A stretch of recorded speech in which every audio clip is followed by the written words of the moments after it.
We're reading the Tomer Devorah. We're still on the fourth attribute, to the remnant of his inheritance.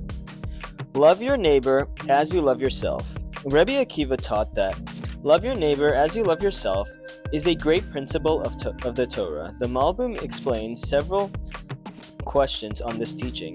1. How is it possible for a person to love someone else as he loves himself? This seems beyond the boundaries of human spirit. 2. How can we be commanded to love someone at all?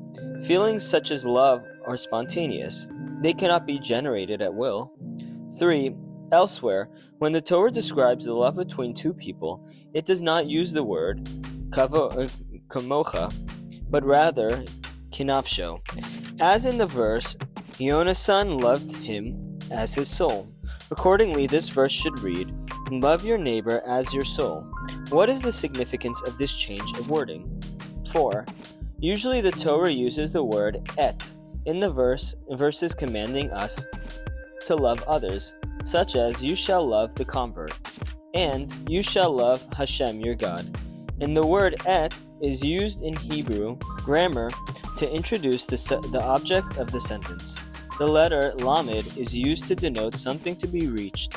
Why then does the verse not read V'ahavta et re'echa instead of li're'echa?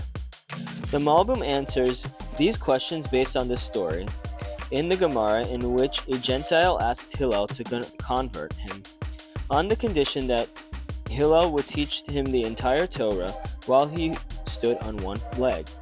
Hillel agreed and taught him the basic premise of the Torah. What is hateful to you, do not do unto others. This is the flip side of love your neighbor as yourself. We must treat others as we would want them to treat us, both in preventing their harm and in promoting their benefit as regards their health, their prosperity, or any other area of success in which we would seek our own benefit. All the more so, we must refrain from causing them harm. This is why the Torah uses the letter lamed in the verse V'ahavta re'echa. We are not commanded to love him, but to treat him with the love concerning all that permits to him, which is none other than the benefit we would seek for ourselves. Now all the questions are answered. There is no room for the objection that we cannot generate a feeling of love, or that it is impossible to really love others as much as we love ourselves. The verse does not ask us to feel an intangible emotion of love. It asks us to actively pursue the other person's benefit, which is well within our powers.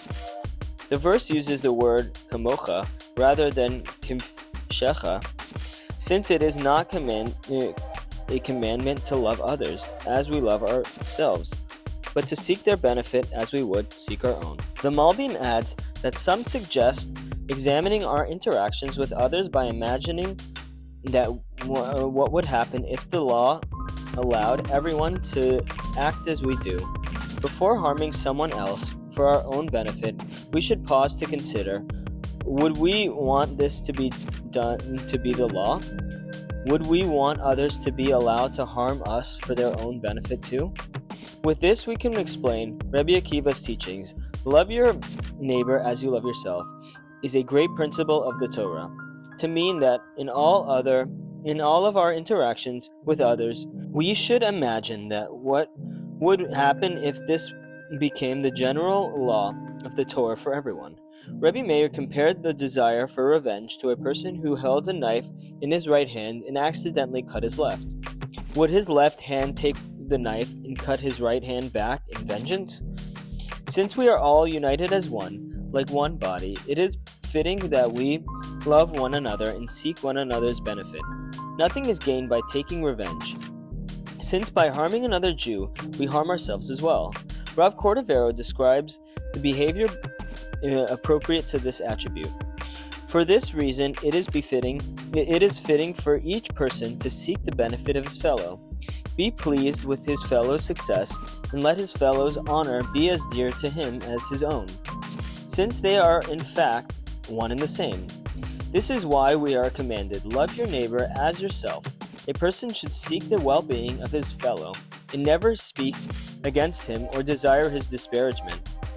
Just as HaKadosh Baruch Hu does not want us to be disgraced or harmed, since we are his relatives, he too should never desire disgrace, pain, or failure to befall his fellow. These things should affect him as if he were to suffer the same pain himself.